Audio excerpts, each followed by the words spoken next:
hot tub with Tyra Banks for Sports Illustrated. Girl, we did something right. I have stood on this platform proudly, realizing dreams I never thought possible. Supermodel, businesswoman, producer, mentor, Emmy Award winner, and entrepreneur. Always thinking about the end, even at the beginning, and opening doors for others, showing them that yes, it can happen to you too. And now, the first female rapper will grace the cover of SI Swimsuit.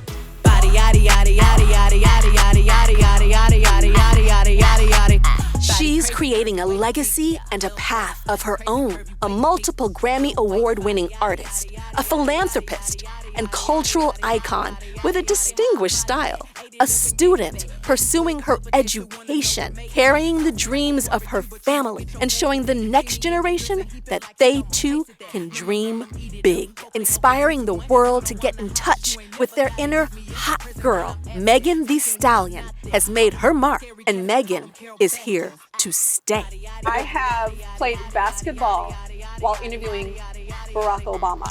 Okay. I have gotten in bed and interviewed Janet Jackson.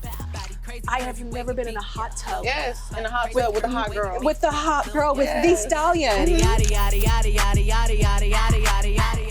First rapper on the cover of SI Swim, Sports Illustrated Swimsuit. Oh no! I can't believe it. This is like an honor. This is so crazy because I remember looking at you on the cover of Sports Illustrated and I was like, this is gonna be me one day. I'm gonna do this. This woman is so gorgeous. And I feel like we have the same body type. I feel like I'm looking at you and I'm like, yes, boobs. We got a lot of boobs. We got a lot of boobs. Yes. I just knew I wanted to do it too. And I was so inspired and I can't believe now I'm actually doing it and you're here interviewing me. I'm so happy. So you were a little girl looking at me, me being the first Black woman on the cover. Do you realize there are gonna be little girls looking at you saying, oh my God, she's the first. I wanna rap. I wanna be on that cover. Like, what does that feel like to be first? I've always wanted to do this, and now I have the opportunity to do it, and I'm the first person to do it. So now I feel like I'm opening the door for other girls that look like me to come behind me and do it as well. Like, girl, look, I had to kick the door down. Somebody had to kick the door down for me, but we in here. So now this is, come on, you know? So we live in a world of retouch, Photoshop. I Photoshop myself, I Photoshop other people. It's just truth. But I have to break it down to the whole world right now. You don't know this, but when we were walking to this jacuzzi, you were in front of me. And I couldn't help but look at your back and your booty and your thighs. And I'm just like, this is lusciousness. It is really like raw and beautiful. Like beautiful. No, but your skin is crazy. It's crazy beautiful. It is, I just want to let you know and let you know, it is truly like beautiful. I really, baby oil it every day. Cocoa butter it every day. You have all this body positivity. You love yourself. It is just like, gorgeous, curves. Was there ever a time when you looked in the mirror and you weren't happy with something or insecure? I'm the only child, right? And my mom was also a very curvy woman. My grandmother was literally 6 feet tall, curvy, and all of her sisters were tall and curvy. So what I look at every day is other women that look like me. When I would step outside of my bubble and I would have to go to school, to dance practice, it's like I'm not even looking at the fact that anybody's different than me, but when girls would start calling it out, like, oh, you're so tall. Oh, what's your tall? A-word, blah, blah, blah. And I'm like, what? Like, what are y'all even looking at? So then, I don't know, it started to become something that was on my mind. So I finally would ask my mom, like, why would they say this? Why does it seem like it's an issue? And she'll be like, girl, they hating on you, blah, blah, blah. Like, my family always made me feel really good about myself. So it was hard for me to it was hard for somebody to project their insecurities on me. So I come in the room like I own it and I'm covering up all y'all. It has to be kind of scary. And people are usually— Talk about that insecurity that you feel you pull out of people. I feel like when people are scared of something, they don't know how to react to it. Like, so this is your first time probably being around a woman who is not hiding her body and not hiding her height and loud and energetic, and I'm in the mix too. I can do this too. Like, I don't hold myself in for anybody. I'm not carrying myself like I'm timid. Like, I feel like I look good. I feel like I'm beautiful, and if I got a mouth and I can speak it, you gonna know that I feel that way. Something that you represent, I feel, is extremely modern, and I'll tell you why. So, I modeled for many, many years, top of my game, but in order for me to pivot and to be a talk show host and to be a producer and a businesswoman, I felt I needed to leave behind my modeling career. So I left it before it left me, and I also felt like I can't do both. I can't be posing in swimsuits and lingerie and be taken seriously as this role model and all of that. And now you have told the world that you can be all of that. Yeah, my grandmother was a teacher. And she would always be like, Megan, I don't care what you do, but you need to make sure you get that education. I would look at music videos and I would see the girls in the videos, and I'm not even looking at the rapper. I'm looking at the girls in the videos, and I'm like, girl, look at her moving like this. So I'm in front of the TV. I'm in front of the TV like, yes, like I could do this. And then I start figuring out, wait, no, I want to talk. Like, I want to be the person who is giving the call to action. I want to be the person who is saying these words. So I'm like, I don't know what I want to do when I grow up, but I know I want to entertain everybody. I like to see people smile genuinely. I like to see people having a good time. When I finally figured out what it was I wanted to do, I had figured out I want to rap because my mom was a rapper. I know. She didn't know. Hollywood, right? Yeah. Yes. So she didn't know I wanted to be a rapper, but I would literally like watch her be in the studio all day, and I'm like, this lady is just everything. I didn't want to tell her that I could rap until I was like 18, because I wanted to be perfect to her. And so did you practice and then said, okay, mama, I'm about to... I was practicing since I was like 7. And then when I got in high school, I was like, no, I'm not gonna tell her yet. But she would have these CDs laying around the house, like instrumentals. Yeah. And I would take them in my room, and I would beats. Yeah, I would take the beats, and I would like write to them in my room. She'd be like, Megan, have you seen my CDs? And I'd be like, no, like, what are you talking about? So then finally I went to college, and I was like, okay, I probably have held this secret in long enough. I started going to the studio by myself, and which was probably kind of dangerous because I'm just like 19 bopping around figuring it out because I didn't want her to shut me down. Like I didn't want her to say, you're not serious about this, you don't know. You wanted to show her excellence. I wanted to show her, look how I've been practicing this whole time and look where I am. So I finally came to her, I might've been 20, and I was like, I can rap. And she was like, no, you can't. And I was like, yes, I can. And she was like, let me hear it. And I was like, okay, mama, don't whoop me. But I'm about to curse, okay? Yeah. So I started going off and I'm cursing, and she's like, what's her face? What's your mama's face? Like, where did you learn all those words? And I'm like, girl, boo. And I'm grown too, but my mama always treated me like I was still a baby. Yeah.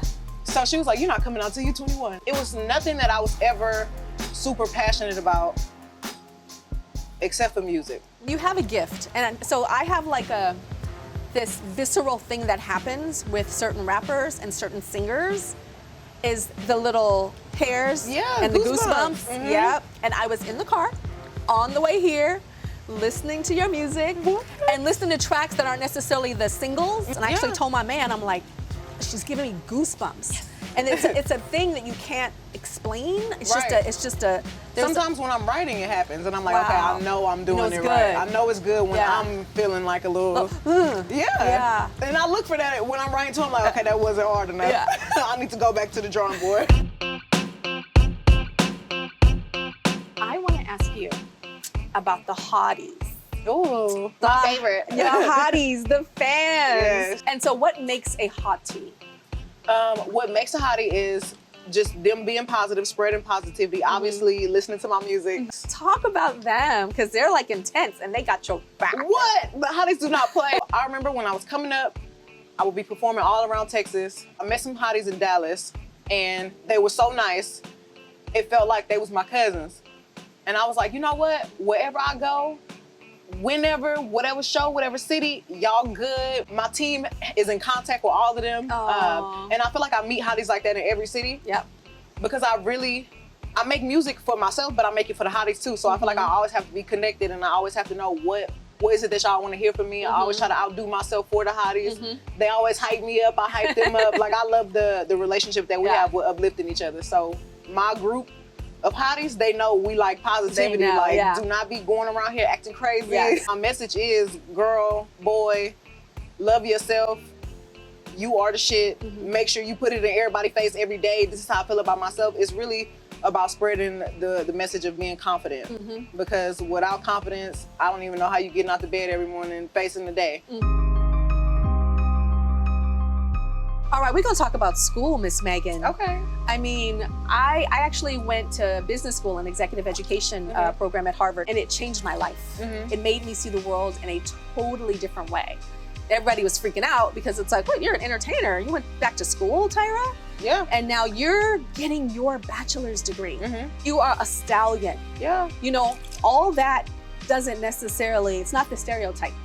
So tell me about that school. Is it because of grandmama? Grandmama said, get that education. Where's that coming from? Education. She always put it in my head, you are beautiful. Yes, gorgeous. You're gonna grow up, you're gonna be a hell of a woman, but you are gonna have an education. And I'm like, okay, so from little, that's all I know. That's what I know I'm supposed to do. So I'm at Prairie View, and Prairie View is one of the best schools for nursing and engineering. Oh, wow. I'm like, girl, I'm about to be a nurse. This is my career. I started going to class. My prerequisites are awesome. Like, this is pretty easy. I get into my second semester now, because now they know you want to be a nurse. So now it's time to start taking anatomy and physiology and all your microbiologies and stuff like that. And I'm like, what is this? Why is this so hard? So you pivoted to health education? Health administration. Health administration. But I had to transfer schools. Okay. I left Prairie View and I went to TSU. That's where I go now. I want to open my own assisted living facilities. I want to create an environment where the elderly can go and stay here, and you still be treated like a family. One of my dreams, because I realized you can have multiple dreams and achieve them all. And you're starting that already. More than one. Yes. I wanted to have the people who I was in class with run my facility. It's hard to get a job fresh out of college. So why would I not want to create jobs for I love it. Fresh out of school college women? So you're lifting up everybody. Yeah. So this dream to me is unique. I don't know if I've ever met anybody that said that they want to start assisted living facilities, let alone a worldwide famous rapper. Right. Sex symbol. Yeah. Like, to me, this is, I always say different is better than better. So I teach personal branding at Stanford's Business School. And the first day, period. And the first day I tell my students, different is better than better. So already you being in school, being this sex symbol, being a rapper, being the first of very many things, it allows for you to be an even bigger role model to these women that look up to you and say, oh my gosh, I can do that. I had such good women in my life. Yeah. Even now, I'm like, I always do some type of scholarship giveaway. I know. I feel like, look, girl, you could do it too. Yeah. Look what I did. Yeah. And I have it to give. So, but my grandmother, both of my grandmothers were like that. My great grandmother, literally, you can come on her street any day. We'll come out of school. She's giving out dollars, candy. My grandma was the house to go to. She was just such a giving woman. So I feel like that definitely rubbed off on me. And I'm blessed to have everything that I have now. So I'm just like my grandma, but I'm able to give more. So, but she put it in my head to even do this, and it feels good being like just genuinely nice, like genuinely kind. And I feel like we don't have a lot of people like that in the world right now, because I see a lot of people very catty, or they feel like they gotta claw their way somewhere, or bring somebody else down to rise up. And I've always been very confused about that. So whenever I could come in the room and I could be like, but girl, you know, I love you. You know that, right? Like, I gotta just let everybody know that off top. We're gonna do a savage smize session. The first smize that I want to see you do is a savage smize. I don't know how to smize, Tyra. Yes, you can. Squeeze it tighter a little bit more. Oh, there you go. There you go. Classy smize. Oh yeah, oh yeah. Oh, she's classy, she's sweet. Oh yeah. What is your bougie smize? What is your I'm better than you? Bougie smize. Oh yes, girl. Oh, work it. I had to look up and down. Up and down. Okay. Sassy smize. Oh, nice. Moody smize. Oh, that was pretty. Now it's time for the ratchet. Oh yeah, girl. Last but not least, nasty smize. What is nasty? What is nasty? Oh, yeah. That's sexy. We need a little nastier. What's real nasty? before Megan was Thee Stallion, and she was just, you know, a little cold. A little penalty. What do you miss about pre-fame days? I used to be able to go anywhere and act a fool, okay? In the club, I want to go do a backflip in the club. I can do it, nobody care. I go to the club now, it's a whole issue, like everybody's watching. What's the craziest rumor about you? Every other week I'm pregnant. Like, are you? Yeah, my grandma called me the other day, she's like, Megan, I can't believe you didn't tell me you were pregnant. I was like, I'm not pregnant. Like, and she didn't believe me. I'm like, I'm your granddaughter, I would have told you. The thing that I maybe don't like about it more so is the fact that people are not looking at me as Megan, like I'm a person too. Yeah. What pisses you off? When people paint terrible pictures of me, when I know what kind of person I am. Because I am so nice and I am so genuine, and I was always taught to be the bigger person, a lot of times when I see people say crazy things or make up crazy things, I'm like, you know what? I don't have to respond to this. I know me, everybody around me knows me. But it starts to become hard because it's like, I don't want the world to think that I'm something that I'm not. Yeah. I'm learning how to stay above. Like everybody's like, yeah, rise above it. You can rise above, but sometimes you sink back down and you be like, I'm down here. Well, now what's up? What y'all talking about? We have to do the Michelle Obama. When they go low, we go high. We gonna try to get up there. Yeah. When you're not on a stage and you wash your face and it's your beautiful natural hair, which I've seen. It's just natural, real you. Is that Megan Thee Stallion or is that Megan? I feel like it is not a difference really between Megan and Megan Thee Stallion because what you see with me is what you get. I have grown into the woman that I am. I'm not perfect. I ain't tell nobody I was perfect. I don't want nobody to think I'm perfect. So that's why I don't mind showing my real hair. I don't mind being so body positive. I don't mind speaking to anybody because this is me. Like, I just so happen to rap and y'all just so happen to like it. Like, so it's You wake up in the morning like, pop, pop, pop. I'm up every day. Like, I'm alive. I love it here. Like, I love my life. Like, I love everybody that's in my life. We all keep each other so upbeat. I'm not a person that is fake. I'm not a person that hides anything. Like, this is me. I genuinely love this. I love what I do.